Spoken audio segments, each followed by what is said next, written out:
Nakitang palutang-lutang sa fishport ng Purok Pikukubuan sa Barangay Luciente First sa bayan ng Bulinaw, Pangasinan ang dolphin na ito. Unang namataang palutang-lutang ang labi ng dolphin noong Miyerkules ng hapon. Nung mga 2 to 30 PM ganyan, nung nakita namin siya dito sa taas kasi nandito pa kami sa taas namin. Pero nakikita namin yung dolphin na nakasadsad na dun sa mababaw na bahagi ng isla. Nung pagpunta, kasi ang inaano po namin doon, patay na po nung pagkadating namin doon. Dinumog naman ng mga residente ang isinagawang retrieval operation sa labi ng dolphin. Ang dolphin ay halos 1 tonelada ang bigat, kaya kinakailangan itong buhatin gamit ang backhoe. Ayon sa ilang residenteng nakasaksi, puno ng sugat ang katawan ng dolphin. Dahil sa laki nito, isinakay ito sa isang truck para ilibing. Hindi na nakapagsagawa ang mga kawani ng BFAR ng autopsy upang malaman sana ang sanhi ng pagkamatay ng nasabing dolphin. Samantala, isang dwarf sperm whale naman ang natagpuang palutang-lutang sa dalampasigan ng Barangay Karawan sa barangay ng Pasukin, Ilocos Norte. Ito kasi ito nung kwan pa ito October 3 pa to. Around 11 AM ng umaga. Bali ang nabanggit na kasi ito dwarf sperm whale ang nakita dito based sa findings ng fishery coordinator dito.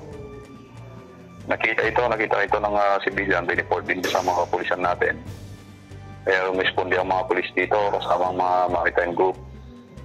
Kasama din dito ang Coast Guard and yung representative ng fishery. Ayon sa Municipal Fishery Coordinator ng bayan, namatay ang nasabing balyena dahil sa lakas ng hampas ng mga alon na pinalakas ng nagdaang bagyong Jenny.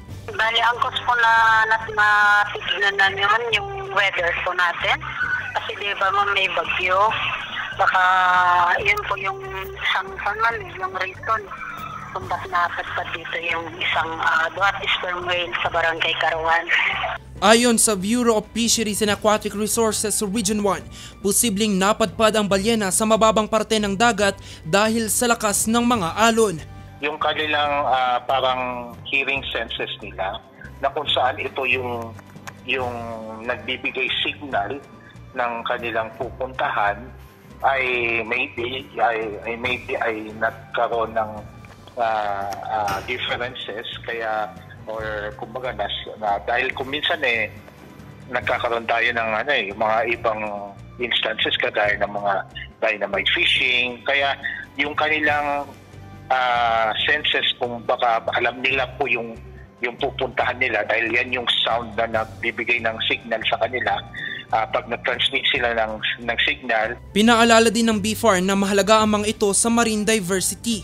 Huwag nilang katakutan po ito dahil nga alam naman natin na mga endangered species po ito. Dapat nating tulungan kasi nagiging part po sila sa ating ecosystem po ng ating karagatan sa mga coastal po.